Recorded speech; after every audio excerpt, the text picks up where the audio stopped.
kind of like OnlyFans, but Your for time, your money, your athletes. fight. Do you, I mean, 125, that's still from 148, that's still not that bad, but that's still, quite a bit. Yeah, it's Um, pretty typical. You look at, I think, um, uh, Caitlin, um, or Katniss, she has some video stuff of her like her cuts and everything, and all these girls that are at 125, they probably sit around about 145 or so. Everybody cuts. It's not. I don't agree with it. I think it's silly that like everybody is at this higher weight class, but we cut down to something so low. But until it's something that everybody is like going into and just doing not their doing. It's pound just a weight.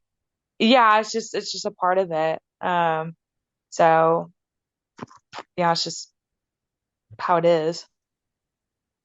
Yeah, I mean, that's something I'd like to be able to see like done away with. And one of the fighters that I work with, he's a pro at 170 right now. He walks around about 165 pounds, and he was fighting at 155, and he was just like tired of cutting weight. So he started going to 170, and he, is actually ranked the number one 170 in New England right now. Yeah. Wow.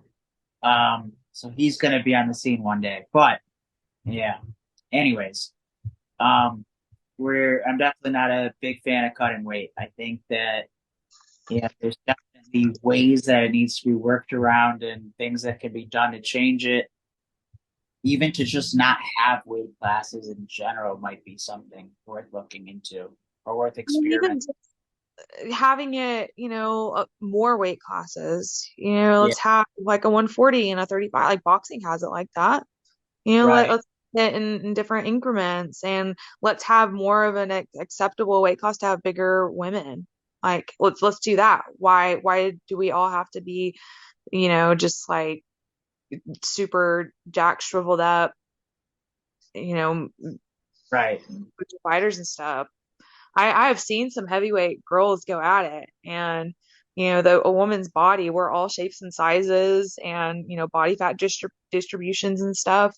It doesn't take away from being an athlete and being able to work hard. Like I think it's stupid that it's such a factor. Mhm. For sure. And, you know, the trade-off though with having more weight classes and more champions is it's now just more to keep track of, and then for the fans, and because now there's a champion at 130, 135, 140, 145, 150, 155, Hmm. and then also it's going to be harder to stack each weight class with fighters That's unless the fighters are moved interchangeably, among two or three weight classes. Mhm. Um, but I do agree that there should be a way around that, and Mhm. I Or even just like a requirement before then, like, hey, you need to be at this weight by, this time, like a mid checkpoint. If you're not yeah, there, okay, just to keep fighters more accountable. Because again, it's like you can't just say we don't cut weight, but they're not going to do that. We're going to what continue to do about a that. set weigh-in? Like you do the weigh-in where you got to be on weight, and then you do a weigh-in the next day where you get like a 10-pound allowance or 15-pound allowance or something. So that way it's like, it's still sanctioned cheating in a way, but it's at least you know, less of a jump. Because now you can't cut 20 pounds, 30 pounds, and then fight you know. Hmm. Yeah. Yeah, I don't know.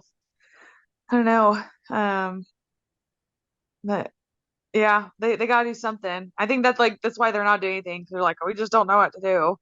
Yeah. Mm, I'd be totally happy if my opponent was like, okay, I'm at 45, you're at 45. All right, cool. Let's just like both fight at 45, you know. yeah.